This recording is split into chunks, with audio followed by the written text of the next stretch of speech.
Alberto, bonjour, je suis Jade Levin, Principal Sales Engineer chez Snowflake et j'ai aujourd'hui le plaisir d'être en compagnie d'Alberto Buron de chez Enricher. Alberto, je te laisse te présenter. Bonjour Jade.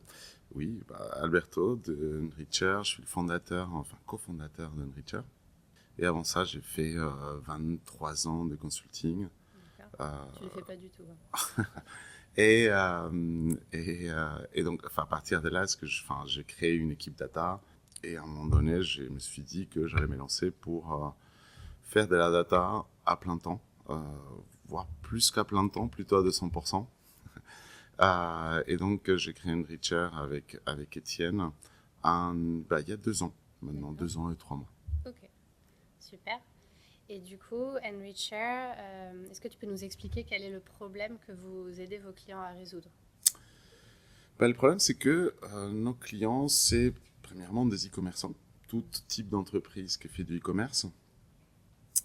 Et actuellement, je me suis rendu compte quand on a commencé à travailler un peu par hasard pour Conforama, et que je commençais à analyser, à regarder ce qui s'est passé avec les e-commerce, je me suis rendu compte qu'ils avaient une maîtrise de la data, on va dire, et en particulier de la data autour du produit et des ventes, qui était, où il y avait des lacunes afin de bien comprendre, bien connaître les besoins des clients, les besoins des consommateurs, qui sont normalement alignés, qui sont très alignés avec les tendances de vente. La qualité des fiches articles, la qualité de présentation des articles est assez aléatoire. Ouais. Parfois, je trouvais des articles sur un site qui me paraissaient intéressants, mais la fiche article ne me donnait pas beaucoup d'infos. Je finissais par l'acheter dans un autre site parce que ça me rassurait. J'avais D'accord. toutes les infos nécessaires. Le même produit, mais Les la mêmes qualité de produits, mais description, j'étais ça change. sûr que entre la couleur qu'il y avait dans le titre et la couleur de la photo, c'était la même. D'accord. Ce qui n'est pas toujours le cas. Ouais. Donc, connaître bien les tendances des ventes afin de choisir les produits que j'ai dans mon catalogue. Et 2, présenter mes produits. Est-ce que les produits sont bien présentés? Et je me suis rendu compte que dans un marché qui est extrêmement compétitif, dans lequel il y a des acteurs qui apparaissent et disparaissent, on le voit avec tout ce qui est plutôt le retail mode, enfin fashion, ces 1-2 dernières années. Il y a un vrai besoin de mieux connaître la data. Parce que nous, on va appeler maintenant la data produit, afin d'avoir toujours le bon produit, celui qui se vend, bien présenté, celui avec une présentation qui rassure le consommateur, et accessoirement au bon prix. Très clair. Et du coup, tu mentionnais Amazon, on peut imaginer aussi les autres Alibaba et toutes ces marketplaces très, très connues qui ont un avantage par rapport à leur connaissance du marché, tous les process qu'ils ont en place, connaissance client, qualité des fiches produits. Comment vous aidez vos clients à être compétitifs par rapport à ces acteurs qui sont vraiment des mastodontes du e-commerce? Toujours la même chose, c'est l'analyse en particulier Amazon, mais aussi parce qu'Alibaba, pour le moment en France ou en Europe, reste pas un acteur encore majeur, mais quand on étudie ce qu'il fait en Chine, effectivement, il a aussi ces 3 axes assez forts. Les 3 axes de succès majeurs d'Amazon vont être la logistique. On sait tous que quand Amazon va nous livrer tel jour, il livre tel jour. Avec un suivi de ta livraison, t'es rassuré, t'es confiant, tout va bien se passer. Le deuxième axe, ça va être le service client. C'est-à-dire que tu as le moindre problème, Amazon va te résoudre ton problème en tant que service client. Sur ces 2 axes, nous, on ne va pas les aider, nos clients. C'est d'autres sociétés. Et le troisième axe, c'est la data. Encore une fois, c'est la connaissance, oui, des clients, et aussi des ventes du produit. Nous, on voit comment Amazon, par exemple, tous les jours, son prix va évoluer sur chacun des produits en fonction des prix des concurrents. Avec une vraie stratégie prix qui fait que, en fonction de quel concurrent est le meilleur prix du jour, il va être plus cher ou moins cher. Je te donne un exemple. Si tu prends des vêtements, d'accord, comme Columbia, North Face, parce qu'on peut trouver ce type de vêtements. C'est un gros acteur aujourd'hui Amazon sur les vêtements, contrairement à ce qu'on pense. En fait, si Zalando est moins cher, Amazon, dans le moins de 24 heures, il va être un peu moins cher que Zalando. Parce que, sans aucun doute, j'imagine bien, qu'ils ont fait ces études et que ces algos montrent que pour vendre, il faut qu'il soit légèrement moins cher que Zalando. Zalando ayant un positionnement qui est extrêmement fort sur tout ce qui est vêtements et chaussures. Par contre, si c'est un autre site comme par exemple Trading, qui est un site espagnol, qui commence à être assez fort sur tout ce qui est vêtements de sport, avec un positionnement prix agressif, à ce moment-là, Amazon, il va être légèrement plus cher. D'accord ? Et ça se passe tous les jours, tout le temps. Nos analyses montrent qu'il a cette maîtrise dès la data, mais aussi une stratégie prix extrêmement claire et précise et automatisée. Donc, par exemple, on va aider nos clients pour faire la même chose. Amazon connaît bien quels sont les produits, parce qu'on pense souvent qu'Amazon, c'est une marketplace. Amazon, c'est pas qu'une marketplace, c'est aussi un retailer. Il vend, il achète et il revend des produits, comme peut le faire But, Darty ou Conforama. Néanmoins, on comprend assez vite que les produits que lui, il vend, c'est des top-sellers. D'accord ? Il va s'occuper, il va analyser tout le marché pour identifier quels sont les top-sellers, et il va avoir dans son catalogue tous les produits qu'on va appeler les tendances de vente pour répondre aux besoins de consommateurs avec des produits qu'il a achetés et qu'il va revendre. Donc il a une maîtrise, encore une fois, de la data produit pour connaître quels produits se vendent, quels produits ne se vendent pas. Et après, c'est le premier qui a installé l'indicateur de qualité. Ses notes étaient entre A+, et F. Et il a publié des études, elles sont publiques, qui montraient que quand une fiche produit passe de F à E ou de E à D, c'est plus 20% de chiffre d'affaires. D'accord. On va même plus loin, c'est 70% du chiffre d'affaires Amazon, c'est fait avec des fiches articles A+, A et B. Oui. Donc la qualité de fiche article a un impact majeur sur les ventes, ce qui est logique dans le e-commerce. Les seules interactions qu'il y a entre les commerçants et nous, les consommateurs, c'est la fiche produit. D'accord ? C'est la fiche produit qui est le vendeur. C'est le point d'entrée. Donc en fait, qualité fiche article, le bon prix avec l'automatisation de la stratégie prix et connaître les tendances pour avoir les bons produits, ceux qui se vendent, c'est là où nous, Enricher, va aider les clients, nos clients, les retailers européens, qui sont entre légèrement et beaucoup en retard sur la maîtrise de la data. D'accord ? Oui. Parce que ça leur coûterait très cher de le développer en interne et que vous avez cette expertise qui leur permet d'avoir une vision globale du marché. Oui. Okay. Et par ailleurs, dans la data, pour qu'une entreprise devienne data-driven, qui est un grand mot, en fait, c'est un énorme changement des façons de travailler. C'est du change management massif, d'accord ? Et en fait, la réalité, c'est que pour que ça marche, il faut que la data soit exhaustive, fiable et à jour. Et en fait, pour réunir ces trois caractéristiques, c'est même au-delà du coût. C'est une question de ténacité, une question des traitements de la data, des maîtrises, des compétences en termes de data, où, comme la plupart des grosses innovations, ça doit se faire dans un garage. D'accord ? Il faut que ta vie soit en jeu pour te dire, je dois être fiable à 99%. Parce que toutes les équipes opérationnelles de tous les retailers, pour devenir data action, data decision, en fait, il va falloir que tous les dashboards, toutes les analyses qu'ils voient soient méga fiables. Oui. Dès qu'ils voient quelques erreurs, ils vont revenir tout naturellement, comme on ferait nous tous, ils vont revenir à comment travailler jusqu'à maintenant. Oui. Et vous leur fournissez cette façon accélérée d'avoir de la donnée de qualité fiable et qui peuvent... Avec des analyses, avec des dashboards, pour que les équipes soient directement dans la décision et dans l'action. Super intéressant. Et est-ce que tu pourrais nous parler d'un cas concret chez un client, comment vous les avez aidés et quelles sont les métriques de succès qui en ont découlé ? Plusieurs clients, on accompagne Conforama, on a la chance d'avoir Conforama comme client depuis notre création.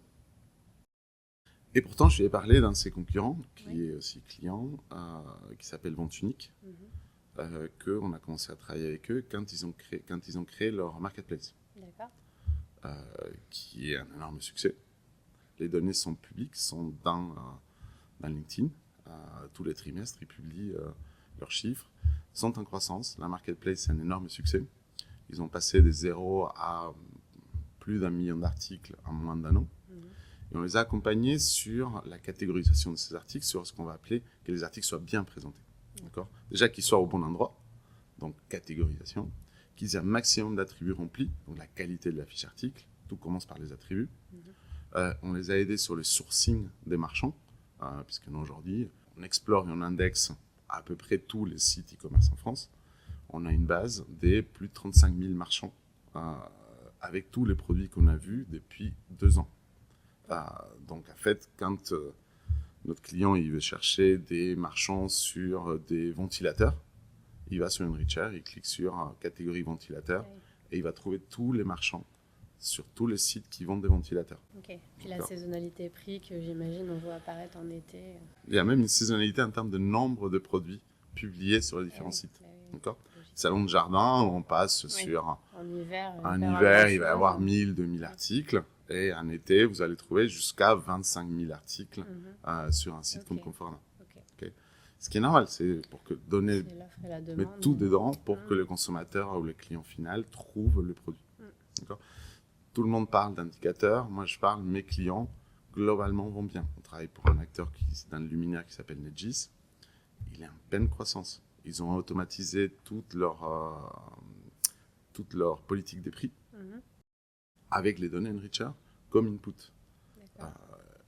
Quand les marchés du luminaire et du meuble, de façon générale, ils sont plutôt négatifs, Nedgis est dans une croissance qui est entre plus 10 et plus 20%. Est-ce que c'est que grâce à nous? Non. Est-ce qu'il y a une partie grâce à nous? Oui. Laquelle? Difficile, il faudra leur demander. C'est très intéressant. Après, moi, je suis comme beaucoup de gens, j'arrive mieux à me projeter dans quelque chose quand je le vois. Donc, est-ce que tu aurais une démo sous la main que tu puisses nous faire? Oui. Donc, je vais vous montrer la démo sur un compte qui n'est pas client. Comme ça, je suis sûr que j'ai que des données qui sont publiques. Ces comptes-là, c'est Carrefour. Et donc là, dans ma démo, on va commencer par exemple sur la partie que l'on appelle Price Min. C'est d'analyser toutes les catégories ou quasiment toutes les catégories non alimentaires qui sont importantes, qui génèrent du chiffre d'affaires. Et là, on va voir qu'actuellement, on a 49 797 produits qui ont été matchés avec des concurrents. Okay. Cette étude, cette analyse se fait tous les jours. D'accord ? Tous les jours à 9h du matin, toutes ces analyses sont mises à jour. D'accord. Okay. En période de solde, on le fait plusieurs fois par jour. Il faut imaginer que c'est un peu beaucoup de data. On analyse 200 sites en France et on analyse entre 7 et 10 millions de fiches articles tous les jours. C'est énorme. Et tout ça, c'est historisé d'ailleurs. Et là, on va voir que par exemple, Carrefour, aujourd'hui, d'ailleurs, c'est les données d'hier, puisqu'on est avant 9h du matin, il y a 20% de son catalogue, ce qui est plus cher que chez ses concurrents. 39% où les prix sont égaux aux concurrents et 40% où les prix sont plus bas que leurs concurrents. Franchement, c'est un positionnement en termes d'attractivité prix qui est extrêmement fort. Ouais. Donc normalement, c'est une marketplace, parce que la plupart de ces articles sont marketplace. C'est des marketplaces qui normalement doivent être en croissance et qui doivent bien marcher. D'accord. Okay. On verra après potentiellement ils vont avoir un petit problème. Ce qu'on voit, c'est ici les prix des différentes de leurs produits. Rien qu'en cliquant sur les prix, ça va nous amener sur la fiche produit du produit donné. Okay. Et en cliquant sur la fiche article de leurs concurrents, on voit le vidéoprojecteur chez Darty à 14 000 € et chez eux à 13 723. Ah oui. D'accord. Donc le fait, c'est le client il peut cliquer directement et ça va l'amener sur les fiches articles, directement du site. Il a effectivement quelle est la situation. On a créé des fourchettes pour pouvoir voir et pouvoir filtrer rapidement. Il va avoir les gaps en euros, il va avoir l'EAN, dans ce cas-ci, les produits. Et un élément extrêmement important, c'est ce que nous on appelle la prio-comp, c'est-à-dire les niveaux d'importance de cet article chez tes concurrents, chez ton concurrent que tu es en train de regarder. Là, on va les classifier entre articles mégatop. Un article mégatop, c'est un article qui est en page 1 chez ton concurrent. Globalement, il faut connaître que tous les articles, tous les algos de référencement de la plupart des sites, le critère majeur de référencement, de l'ordre de référencement, c'est les ventes entre 6 et 10 derniers jours. Ça dépend de chaque acteur. Ça, c'est le critère numéro 1. Oui, je me demandais comment vous aviez accès aux ventes, mais vous extrapolez du positionnement sur le site. Alors, il y a 3 critères qu'on va utiliser pour ça. C'est effectivement dans quelle page on trouve l'article, dans quelle position dans la page on va trouver l'article, et les nombres d'avis. Quand tu fais la triangulation de ces 3 articles, on a la chance de pouvoir le voir chez nos clients, où on voit aussi les ventes. C'est fiable à plus de 95%. Le fait quand on dit qu'un article est top ou méga top, c'est que réellement, c'est un des top articles sur cette catégorie-là. C'est si tu veux prendre des parts des marchés, tu dois te concentrer sur la prio concurrent top ou méga top chez tes concurrents. Ok. On voit quels sont les concurrents et directement, on va pouvoir voir la qualité de tes fiches articles. D'accord. Ce qu'on voit ici, my range et le range, c'est ma qualité. Comme on voit, tous ces articles ont une qualité de fiche article F. C'est-à-dire, c'est une fiche article dans laquelle il va manquer de photos. Il y aura sans aucun doute pas de vidéo qui présente le produit. Pour un vidéoprojecteur à 14 000 euros, 13-14 000 euros, avoir une petite vidéo qui présente le produit, c'est assez pertinent. D'accord, c'est pas une coque téléphone à 2,50 €. Petit investissement, donc on aimerait bien savoir ce qu'on achète. On considère qu'Amazon, c'est le numéro 1 dans l'e-commerce. Donc, on suit les recommandations d'Amazon pour créer cet indice des qualités de fiches articles. D'accord. Donc, on va étudier les caractères dans les titres, les caractères dans la description, les nombres de caractéristiques remplies, les nombres de photos, les nombres de vidéos. C'est très quanti, d'accord, pour qu'il n'y ait pas de moi je suis d'accord, je ne suis pas d'accord. C'est extrêmement quanti. Il n'y a pas des qualis. Oui, le cadre est clair. Mais on est sur du quantitatif. Quand on dit qu'une fiche article est F, on va regarder après, mais en fait, on va regarder chacun de ces critères-là. On donne une note à chacun de ces critères-là et on fait une moyenne pondérée. Par exemple, les titres, on lui donne les titres et les photos sont ceux qui ont c'est le plus important. D'accord. Mais là, on voit que malgré le fait que les prix chez Carrefour sont extrêmement globalement compétitifs, on va voir que les fiches articles sont globalement pas assez qualifiées. Donc, il est fort probable que la marque ne soit pas aussi bien positionnée qu'il le pourrait, vu sa compétitivité prix. Okay.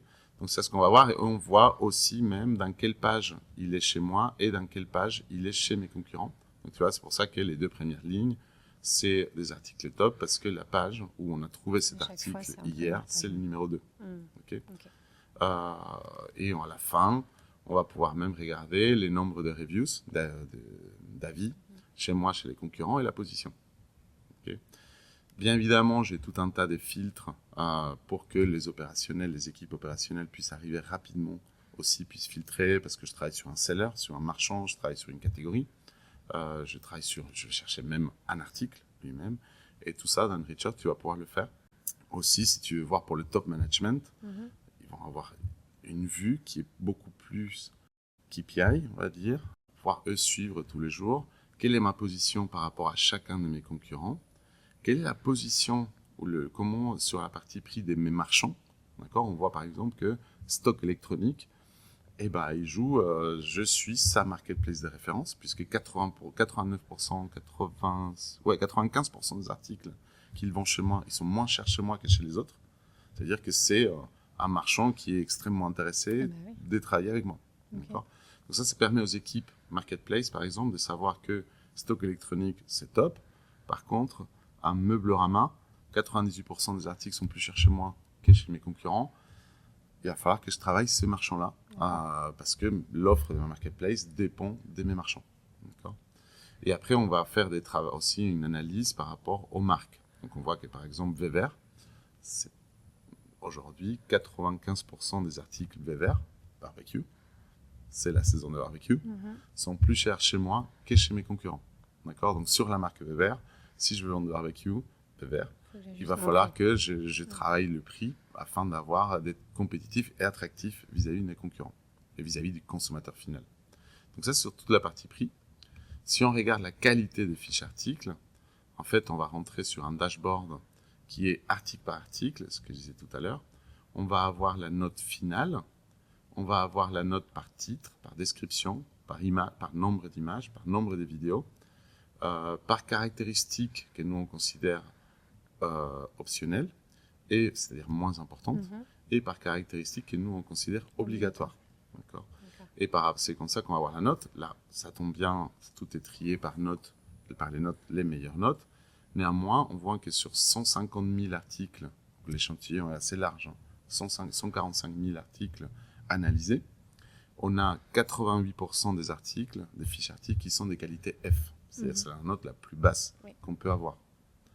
Donc, on revient à la même chose. Il y a un énorme travail qui, de toute évidence, est fait chez Carrefour avec sa marketplace et A1P sur être compétitif tarifairement, qui derrière, en fait, les consommateurs, probablement, ils vont acheter ailleurs, parce que quand ils vont regarder la fiche article, ils ne vont pas être rassuré sur le fait de qu'est-ce que je suis en train d'acheter. Globalement, c'est comme ça. Et pareil, on va avoir un dashboard avec la vue sur la qualité de mes fiches articles par marchand. Ici, c'est un dashboard qui est très pour les marketplaces. On va voir quels sont les marchands avec qui il va falloir que je travaille. Typiquement, le stock électronique qu'on a vu, il était très bon tarifairement. Ces fiches articles, 96% d'entre elles sont avec une note qui est la plus basse. Donc, en fait, en même temps, il fait sans aucun doute un travail d'achat extrêmement intéressant. Et aujourd'hui, chez Carrefour, il faut qu'il travaille sans aucun doute sur la qualité de ses fiches articles. Qui sous-tend la plateforme qui vous aide à faire toutes ces analyses. Je vois que c'est énormément de données, que c'est actualisé chaque jour. Donc j'imagine que vous avez une très bonne plateforme de données. J'ai entendu dire que c'était Snowflake.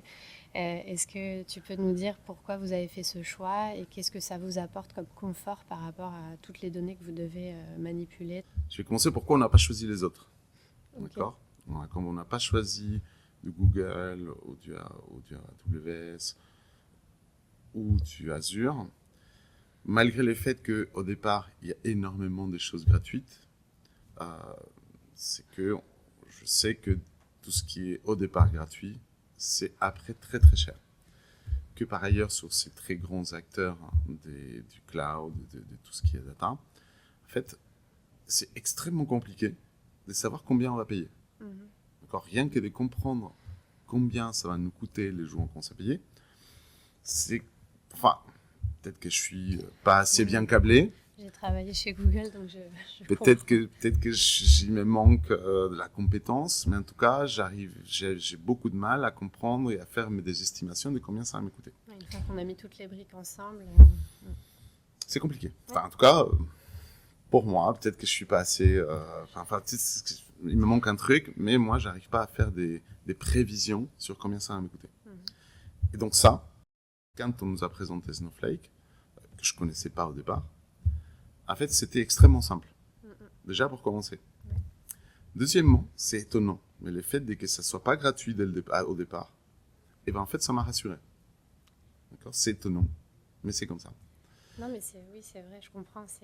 On va devoir mettre en place les bonnes pratiques dès le début parce qu'on sait qu'on paye, donc on ne va pas faire des choses exactement ça. par les cheveux.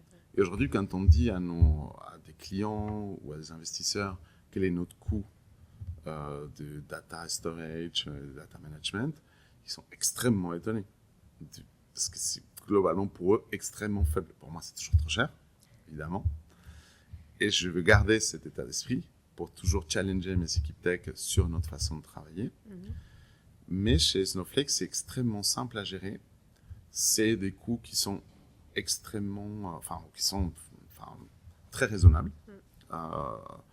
Malgré effectivement notre croissance en termes de clients et donc en termes de data, ça reste raisonnable, facile à gérer, et avec un accompagnement qui est, en fait, je me sens un gros client quand je sais que je suis un petit client, et ça c'est cool, en fait. Donc les trois, la clarté dans les tarifs, la clarté de nous sommes un business, donc c'est pas gratuit. Ça m'a poussé à dire go. Le fait qu'il y ait un accompagnement qui est vraiment rassurant et vraiment avec un vrai support technique. Et le fait que en fait, ça fonctionne super bien. Donc, voilà pourquoi on les a choisis et voilà pourquoi on reste. On termine par le plus important opérationnellement. Mais ouais, intéressant comme démarche. La question que j'avais suite à la dépôt, c'était autour de tout ce qui va être IA générative, Gen AI. L'IA générative pourrait venir compléter des descriptions produits assez facilement. Enfin, en tout cas, de ce que moi je suis capable de faire dans Snowflake, je vois que ça peut être assez facile. Est-ce que vous embarquez déjà l'IA générative ? Est-ce que de l'IA, il y en a forcément, mais comment vous vous positionnez et qu'est-ce que ça sert dans votre produit Enricher ? Alors, on adore l'IA générative.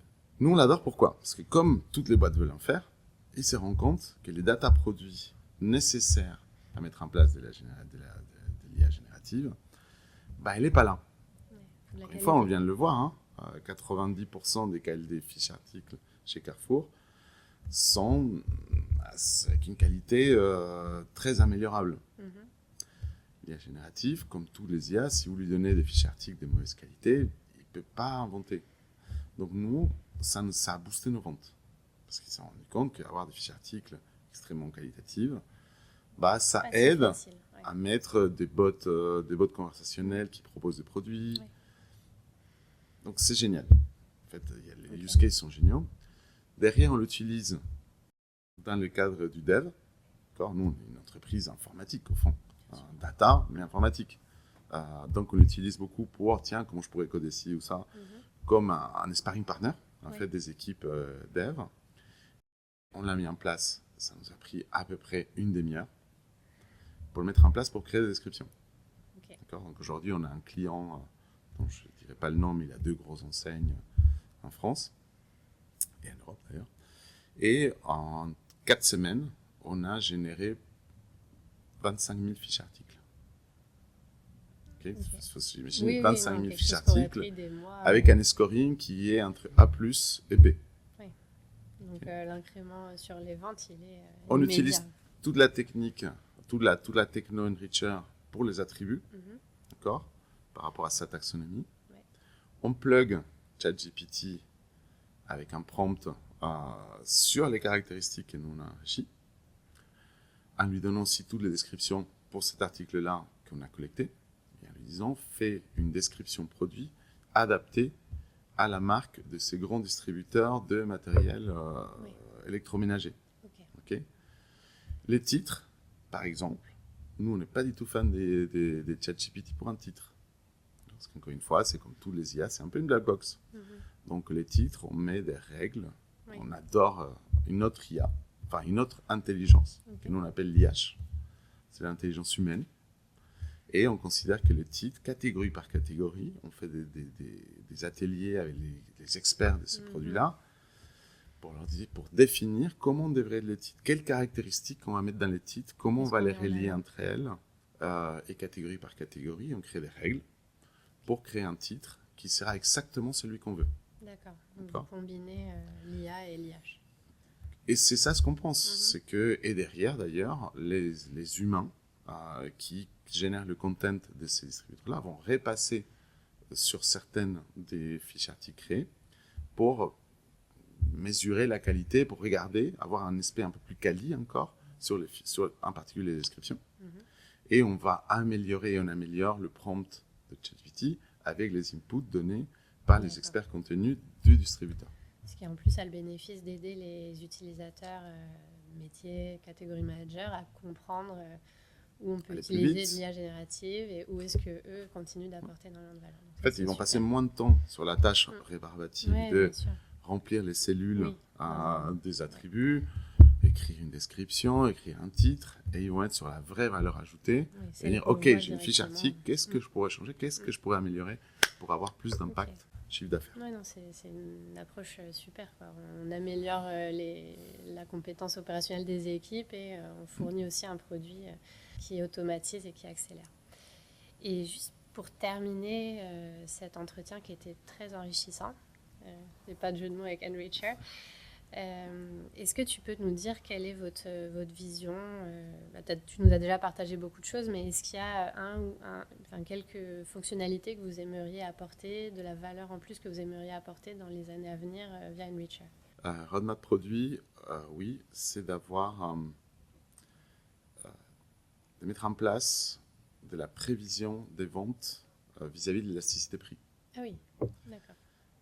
Et de le faire avec une fiabilité proche de entre 90 et 95%, ce qui est absolument pas le cas de tous les outils actuels ou de toutes les algos qu'on a vu actuellement, parce que tous les algos qu'on connaît, à part Amazon, encore une fois, c'est là où aussi les écarts se creusent globalement. C'est qu'aujourd'hui, tous ces outils-là, tous les outils d'élasticité prix et prévision de vente qu'on a vus, sont basés sur mes ventes. Enfin, chaque client, chaque retailer regarde, analyse ses ventes sur les X dernières années. C'est bien évidemment mieux que rien, mais la fiabilité est malgré tout assez faible, parce que pour que ça soit vraiment fiable, il faut regarder jour par jour sur chacun de tes articles, qu'est-ce que les concurrents ont fait, qu'est-ce que ton marché a fait ces jours-là. Nous, on est en train d'historiser toute cette donnée-là pour, dans un an, je pense qu'on sera prêt à sortir cette fonctionnalité, mais en intégrant dans l'analyse de tes ventes, jour par jour, qu'est-ce que tes concurrents ont fait sur cet article-là ou sur ce type d'article-là. Okay. Et là, normalement, on aura une fiabilité qui est entre 80 et 95%, 90-95%, sur quel prix je dois faire ces jours-là, à ce moment-là, pour gagner des ventes, en maximisant ma marge. Ouais, là, on aidera notre client à être vraiment au niveau d'un Amazon. Ouais, bien sûr, c'est énormément de valeur et c'est une suite logique quand on a une telle vision du marché. On attend de voir du coup la suite dans le produit. Merci. Merci à toi.